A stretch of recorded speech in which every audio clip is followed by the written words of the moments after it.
بسم الله الرحمن الرحیم. السلام علیکم ورحمۃ اللہ وبرکاتہ. قدرمند استاد ضرور یم کاشف خان. عزتمندو تاسو به زمونږ د سیټ کې دا تصویر ګورئ. نننی ورکوټه شان د پیغام د دې متعلق دی. د حریم شاه سره د کم سړي دا تصویر چې دی کوي نوم سړی دی او دا تصویر په سوشل میډیا باندې وایرل شوی دی او خلک چې دی هغه سره مفتی کوي لیکي. نو عزتمندو ټول ملګرو ته ټول د سوشل میډیا استعمالولو کسانو ته او هغه خلکو ته کم خلک چې د پوسټونه کوي هغوی ته مینه درخواست دی. دا مینت ورته کوم، دا زاری ورته کوم چې د دې سړي نوم سره مفتی ملي کوي د الله ولیانو. دا خبرې به مونږ پرېږدو چې هغه د دوی منځ کې څه تعلقات دی. لکه خو د یو سړي تصویر چې داسې په سوشل میډیا باندې وایرل کیږي او په دقسې ځایونو کې وایرل کیږي او بیا چې په هوټل په کمره کې وایرل کیږي او دې سړي سره مونږ مفتی لیکو. عزتمندو دا زمونږ د علماء کرامو بدنامي ده.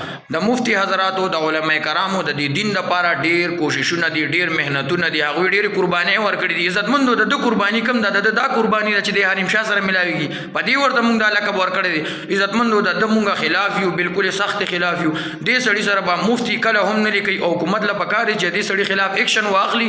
ایکشن ځکه واخلي چې دا سړی د خپل نوم سره مفتی لیکي نو دا نور علماء کرام چې دي کوم زموږ معزز علماء کرام دي د دې بدنامي کوي او دا د دې بدنامي ده. هغه خلک چې دوی ته مفتی وایي دا ډېر غلط کار کوي او آینده دپاره دې سړي دپاره مفتی نوم استعمالول هغه بالکل نه دي پکار. ځکه چې زمونږ د علماء کرامو د دې دین دپاره ډېر محنتونه دي، ډېر کوششونه دي، ډېرې قربانۍ هغوی ورکړي دي.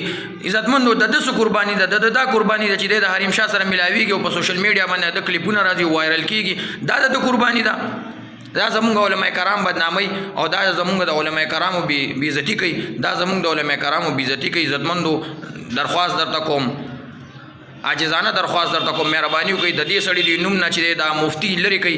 ځکه چې زمونږ د علماء کرامو ډېرې زیاتې قربانیانې د دې دین لپاره او انشاءالله مونږ به د هغې قربانیانو باندې چې دی اوبه نه اړو. همیشه تر همیشه به مونږ یاد ساتو. علماء کرام زمونږ دپاره معزز دي، معززین خلک دي، مونږ د هغې عزت کوو، قدردان خلک دي. مونږ الله دې د هغې دین او دنیا دواړه ښایسته کړي چې د دین لپاره کار کوي، د دین د پرمختګ دپاره کار کوي. الله دې هغه علماء کرام همیشه کامیاب لري. الله دې د هغې په ژوند کې برکت واچي. کم چې د قرآن او د حدیث موافق خلکو ته واعظ او نصیحت کوي، خلکو له پیغام ورکوي دین ته د راتلو. عزتمندو خو د دغه سړي سخت کې خلاف یو.